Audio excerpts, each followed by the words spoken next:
ya orang tua angkat ini juga tetap memperhatikan dari kesehatan si Yesa ini juga sebetulnya, karena selain dari penyakit TBC ini ada penyakit bawaan sebelum anak ini diadopsi berupa penyakit kulit gitu, dan itu juga keluarga ini berusaha untuk menyembuhkan dari penyakit ini, seperti itu. Saat diadopsi sebenarnya berapa tuh Yesa? 4 tahun. Ya 4 tahun. Ya 2 tahun dari sebelum. Ya 4 tahun. Orang tua angkat ini apakah mempunyai anak? Memiliki anak.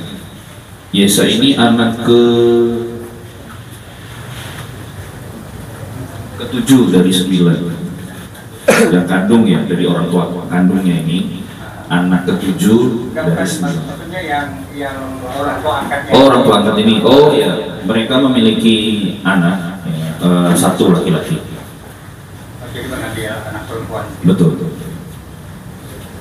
Tanggal 23 November itu apa, Bang? Karena di informasinya juga diselam-selamkan di air, Bang. Baik, untuk di hari H kematian dari si Yesa ini, dari keterangan saksi dan tersangka ini memang diajak belajar menyelam. Ya, kemudian karena mungkin kesal dicelup-celupkannya anak kecil ini di dalam air. Kemudian mungkin karena hal tersebut terjadi pendarahan, kemudian dibawa ke puskesmas, namun sudah tidak bisa diselamatkan saat di perjalanan. Jadi belajar berenangnya di sungai atau di kolam? di belakang rumah, di belakang rumah itu ada sungai.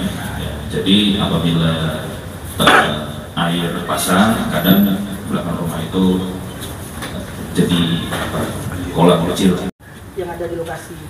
Pada saat kejadian yang berada di lokasi, ibu angkat dari korban dan anak laki-lakinya. Untuk korban ini, YE sudah diadopsi sejak tahun 2021. Pasal yang kita kenakan pasal 76C junto pasal 80 ayat 3 Undang-Undang RI nomor 35 tahun 2014 tentang perlindungan anak, atau pasal 44 ayat 3 Undang-Undang nomor 23 tahun 2004 tentang penghapusan kekerasan dalam rumah tangga, atau pasal 170 ayat 3 KUHP. Kamedik sudah kita cita yang dari rumah sakit Antonius, rumah sakit Antonius dan Anugerah Bunda ya, rumah sakit Anugerah Bunda.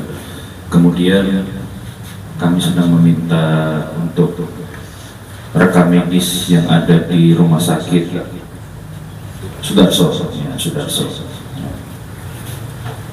Kalau untuk alasan kenapa tidak dikembalikan, mungkin kita tidak mempertanyakan hal itu sih. Ya.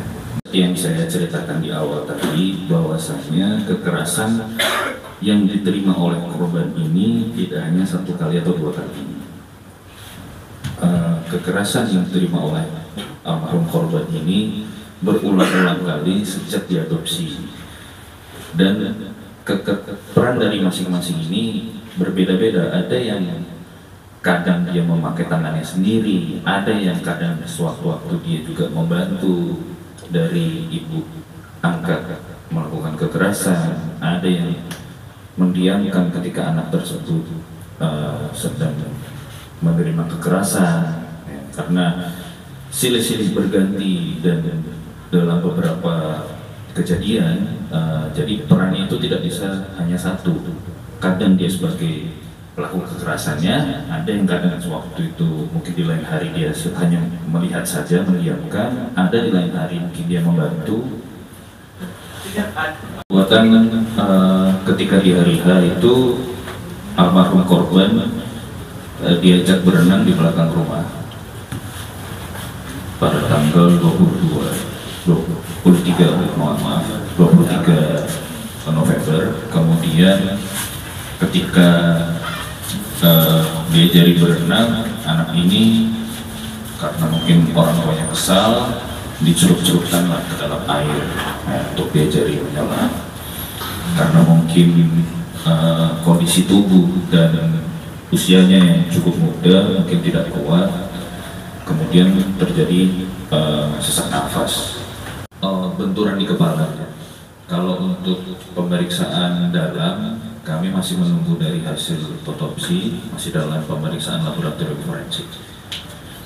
Ini dalam penanganan kasus ini ke depan kita akan mendalami lagi, melakukan pemeriksaan lebih lanjut, termasuk kepada saksi dan barang-barang bukti yang ada, dan nanti dari dinamika yang ke depan perkembangan akan senantiasa kita informasikan kepada rekan-rekan sekalian sehingga dapat sama-sama kita monitor progres dan perkembangan dari penanganan kasus ini.